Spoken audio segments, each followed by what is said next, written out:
मैंने एक दफ़ा नहीं, मैंने खुदा की कसम 2 दफ़ा की है मुलाकात। मुझे बड़े श्याणपति करके गवर्नर साहब अपने चैम्बर में ले गए और मेरे मुंह में वो डालना चाहते थे सेंटेंस कि आप तो नहीं मिले ना इनसे आफाक से।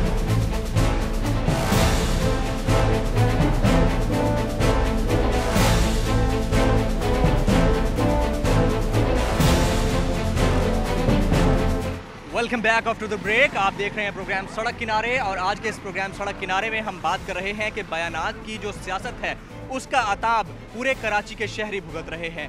गुज़िश्ता रोज़ जिस तरह से डॉक्टर जुल्फ़िकार मिर्ज़ा ने बयान दिया उसके बाद से कराची शहर की ज़िंदगी मफलूज होकर रह गई है। यहाँ के लोग एहतजाजन जो है सड़कों पर निकल आए हैं और टायर जला रहे हैं, जबकि लोगों का जो कहना है, जो रद्द-ए-अमल है वो देखने के लायक है। इस वक्त हमारे साथ नागन चौरंगी पर हम मौजूद हैं और यहाँ पर यहाँ के लोग जो एहतजाज कर रहे हैं वो मौजूद हैं, उनसे बात करते हैं। अस्सलाम वालेकुम जी। ये जो बयान दिया गया है जुल्फ़िकार मिर्ज़ा की जानिब से, उस पर उन्होंने माफ़ी भी मांग ली। क्या इस तरह के सियासी बयानात जो हैं ये मज़ीद मुश्तैल नहीं करते मामला? बिल्कुल करते हैं, क्यों नहीं करते हैं भाई। ये अपनी बहू बेटियों को, माँ बहनों को अंग्रेज़ों के सामने पेश करके इक़्तिदार हासिल करने वाले ये महाजिर कौम को गालियाँ दे रहे, ये कुछ है, इसको तो सरेआम फांसी देनी चाहिए। हम फांसी देनी चाहिए। ये इसको पीपल्स पार्टी से, अगर ये पीपल्स पार्टी वाले मुल्क से मुखलिस है तो इनको चाहिए कि ये जो है ना इसको जुल्फ़िकार मिर्ज़ा को पार्टी से निकाल दे और वरना नहीं। अच्छा, उनकी जो पार्टी के शरीक चेयरमैन हैं वो ये कहते हैं कि जनाब ये उनका इनफरादी बयान हो सकता है, पार्टी को पता नहीं है क्या ये डिसोन करते हैं। पार्टी का तो है ना उनको। जब आप मीडिया के सामने आकर बयान दे रहे हो और तो आप जो उनको प्रेजेंटेशन दे रहे हैं, इसका मतलब ही ये है कि आप उनको एक पार्टी की हैसियत से दे रहे हैं। अगर आप इनफरादी हैसियत से उनको या मीडिया उनको प्रेजेंट करे तो वो जाहिर सी बात है अकेले बैठ के किसी ड्राइंग रूम में इंटरव्यू दे रहे होंगे, जाती इंटरव्यू रीमा शो में दे रहे होंगे, ठीक है। वो रीमा शो में इंटरव्यू तो नहीं दे रहे हैं, अपनी पर्सनल लाइफ तो नहीं बता रहे हैं, वो मीडिया को प्रेजेंट कर रहे हैं। मीडिया जो उनको ये जगह दे रही है as a party, people's party के रिप्रेजेंटेटिव के तौर पे दे रही है, तो अंडरस्टूड ये बयान जो है वो उनका ज़ाती बयान हो ही नहीं सकता। ये बयान जो है पार्टी बयान है। अच्छा, पार्टी बयान है आप कहते हैं। मंजूर वस्तान साहब ने प्रेस कॉन्फ्रेंस की, उन्होंने कहा जी कि वो तो माफ़ी मांग चुके हैं। क्या समझते हैं मंजूर वस्तान जो वज़ीर दाखिला हैं वो कामयाब हो सकेंगे रिट बहाल करते हुए? देखिए पीछे जो है ये खुद बैठा हुआ है, आगे जो है ना इसको मंजूर वस्तान को आगे किया हुआ है इसने, नाम का वो वज़ीर दाखिला है, असर वज़ीर दाखिला यही है जुल्फ़िकार मिर्ज़ा।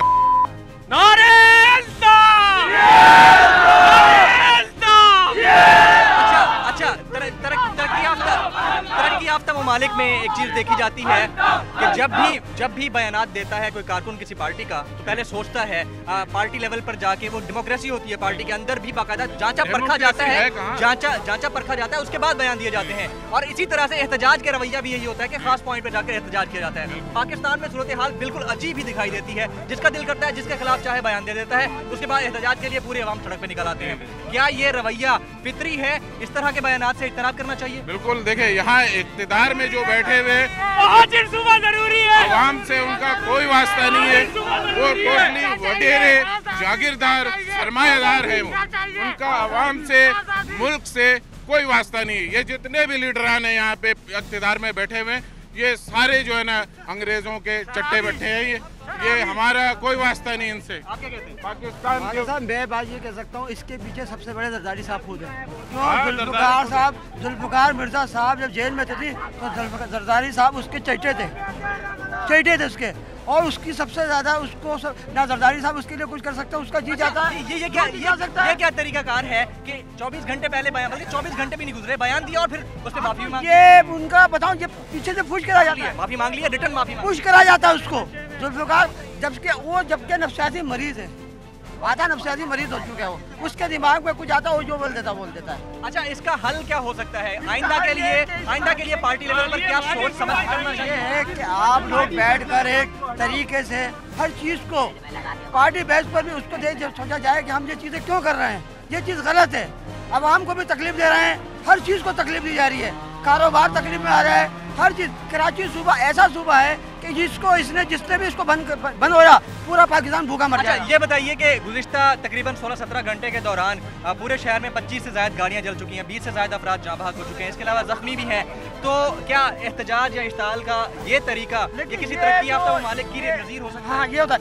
ये जो जितने लोग मरे हैं गाड़ियाँ जली हैं, ये ना MQM का कोई नहीं इसमें चलाने का हाथ है, ये सिर्फ नीचे तीसरी पार्टी है, ये तीसरी पार्टी का काम है। ये जो कर रही है, जो उनके सारों में पीछे तो करके चले जाते हैं, बात MQM पे आ जाती है कि MQM कर रही है सारा कुछ। अच्छा, आपके कहने का मतलब है कि इसके पीछे पीपल्स पार्टी का हाथ है? सड़कों में पुरअमन एहतजाज कर रहे हैं, बिल्कुल पुरअमन एहतजाज हो रहा है हमारी तरफ से। अब कोई ऐसी दहशतगर्दी बदअमनी फैलाने की कोशिश नहीं की है। टायर जलाए जा रहे हैं, बस सिर्फ टायर जलाए जा रहे हैं और किसी किस्म के कोई जलाओ गिराव, कोई हमारे सामने से गाड़ियां आ रही हैं, जा रही हैं, खवातीन आ रही हैं, जा रही हैं, किसी किस्म की कोई रुकावट नहीं है, सिर्फ टायर जलाए जा रहे हैं। अच्छा, एक मुसलमान की हैसियत से वैसे भी अगर इन तमाम सियासी मामलों को आप एक तरफ करके रख दें, एक मुसलमान की हैसियत से किसी की भी दिल आज़ारी करना वो एक गलत फेल है, तो इस पर एक आम इंसान की हैसियत से आप लोगों का क्या मौक़िफ़? पूरी कौम की दिल आज़ारी करने वाला कैसे मुसलमान हो सकता है, जो एक शख्स की दिल आज़ारी करके मुसलमान नहीं रह सकता। तो इसलिए ये बिल्कुल इनको पार्टी से अलग करना चाहिए, बल्कि बिल्कुल फौरन कराची से तो बाहर इनको मुल्क बदर करना चाहिए, मुल्क बदर। अच्छा, मंजूर वसान साहब जो है आज प्रेस कॉन्फ्रेंस कर रहे थे, उनका ये कहना था जनाब के मुत्तहिदा कौमी मूवमेंट के कुछ रहनुमाओं की जानिब से सदर ज़रदारी के खिलाफ भी बयान दिए गए, जिसके शायद रिएक्शन में इस तरह का बयान सामने आया। अच्छा, ये बताएं कि क्या अगर कोई एक बयान देता है तो दूसरे को भी बयान देना चाहिए? ये इल्ज़ामात की सियासत नहीं है, एक दूसरे के ऊपर इल्ज़ामात लगा रहे हैं बैठ के? नहीं, इस वक्त कोई भी इल्जामात नहीं लगाना चाहिए। अगर देखना चाहिए कि आप क्या कर रहे हैं। मीडिया के अंदर सारी पब्लिक देख रही है, पूरी आवाम देख रही होती है। ये हमारी कौम को क्या जलील करना चाह रहे हैं, कि हमारी कौम को क्या करना चाह रहे हैं, लड़वा चाहे लसानी फसादा करना चाह रहे हैं। ये लोग करना क्या चाह रहे हैं? हम लोग चाहते हैं, ये कराची शहर है, हर पाकिस्तान के हर बुरे वक्त पे और हर मतलब मुश्किल हालात में महाजिर कौम है ये, जिसने साथ दिया और पाकिस्तान को बचाया। पूरी मुश्किल जो 80% 90% जो पूरे मुल्क में आज महाजिर कौम को गाली दे रहे हैं, महाजिर कौम को गाली दे रहे हैं। ये पार्टी के लिए ये कौन है? महाजिर भूखे नंगे क्या रहे हैं, क्या रहे हैं? क्या महाजिर कौम को गाली बक रहे हैं, या पूरे पाकिस्तान को आग लगाना चाह रहा है, या पाकिस्तान में अलग करना चाह रहा है? ये करना क्या चाहते हैं, इनका मतलब क्या है? अच्छा, सवाल ये है कि बीइंग ए जर्नलिस्ट मैं ये सोचता हूँ कि मुहाजिर कहना नहीं चाहिए, क्योंकि पाकिस्तान के ज्यादा पाकिस्तानी ये लोग हैं। तो हम लोग पाकिस्तानी हैं, कोई महाजिर नहीं। हम किसी भी ज़बान से ताल्लुक रखते हो, चाहे वो उर्दू है, पंजाबी है, पश्तो है, पठान है, सिंधी है, सराइकी है, पंजाबी है, कोई भी है, वो पाकिस्तानी और कराची का रहने वाला है। अगर किसी की भी दिल आज़ारी की जाती है तो उसके नुकसान जो है पूरे मुल्क की मईशत है। आपने देख भी लिया कि हमारी सनतियाँ बंद हो चुकी हैं, इंडस्ट्रियाँ बंद हो चुकी है। पाकिस्तान में 90% इंडस्ट्रियाँ बंद हो गई हैं, लाखों लोग बेरोजगार हो चुके हैं CPC लसानी फसादात की वजह से। आज हमारा पाकिस्तान जो डूब रहा है वो इसी वजह से डूब रहा है, क्यों? लसानी फसादा हो रहा है। हमारे कुछ पॉलिटिक्स ऐसे लोग हैं, जो पॉलिटिशियन है, जो आग लगा रहे हैं, जो हमारे गंदगी कर चुके हैं। ये बताइए कि क्या कोई तीसरी कुव्वत, तीसरा आंसर नजर आता है? आंसर नहीं है। ये हमारे पॉलिटिशियन है, ये हमारी पीपल्स पार्टी जो यहाँ पर हरकतें कर रही है, जो उनके कुछ पॉलिटिशियन है जो इसकी हरकतें कर रहे हैं।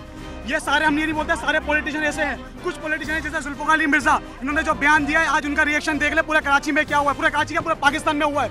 आज ये पूरे पाकिस्तान में हो रहा है। आज ये नुकसान आइंदा का लाहेमल क्या होगा? अगर वो माफी मांग चुके हैं, वो रिटर्न माफी ये माफी की बात नहीं है, बड़ी माफी की बात नहीं है। ये इनकलाब की सूरत में अब शुरू हो गया। अगर आप खुद बताएं, किसी के घर वालों को गाली बकोगे क्या वो खामोशी सुनेगा? किसी के जज्बात से खेलोगे कभी सुनेगा? मीडिया में आके माफी मांगना कोई आसान बात नहीं है। गाली बक दो आसान है, वो कर दो, सब कुछ कर दो। ये किस बात की बात है यार? ये क्या तरीका है कि 12 घंटे पहले एक बयान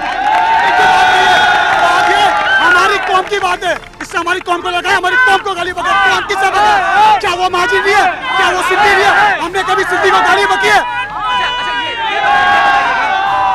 12 घंटे 15 घंटे पहले एक बंदा बयान देता है, उसके बाद इतना इश्ताल और इतनी जो आवाम का रद्द-ए-अमल है वो देख के माफी भी मांग लेता है, तो इसको क्या कहते हैं आप? सर, ये माफी मांगना नहीं होता, ये पॉलिटिक्स होता है। ये पॉलिटिक्स है, ये माफी नहीं है। माफी उनको कहा जाता है जो अपने दिल से माफी मांगे, पूरी कौम से माफी मांगे, एक से नहीं पूरी कौम से माफी मांगे। अगर उसमें है, अगर वो दिल से माफी मांगता, पूरी कौम के सामने आके माफी मांगे। आप क्या कहते हैं? हमने कह दिया। देखिए, हमारा किला जो है ना 90 है, ठीक है। हमारा सब कुछ 90 है। अल्ताफ हुसैन है, उसको चाहिए कि अगर माफ़ी मांगनी है वो 9-0 जाए, हमारे लीडरान से माफ़ी मांगे, फिर पूरी कौम माफ करेगी। नाज़रीन, अवाम का रद्द-ए-अमल आप देख रहे हैं, अवाम किस तरह से मुश्तैल है ये आपने देखा। लोग ये कह रहे हैं कि जिस तरह के वाक़यात किए गए हैं, जिस तरह की बयानबाजी की गई है या जो भी बयानात दिए गए हैं डॉक्टर जुल्फ़िकार मिर्ज़ा की जानिब से, ये सिर्फ सियासत है, पॉलिटिक्स है, और अगर माफ़ी मांगी भी गई है तो वो माफ़ी उनके कहने के मुताबिक नामंजूर है।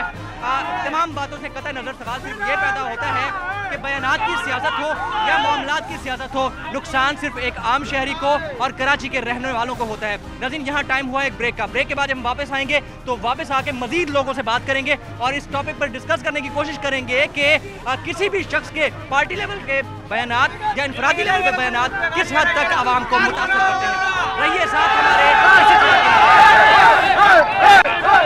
भाई 100 लाशें कस्बा अलीगढ़ में गिर रही थी, ये सारे के सारे कमिश्नरी निजाम पे बैठे हुए मिठाई खा रहे थे, शराबे पी रहे थे।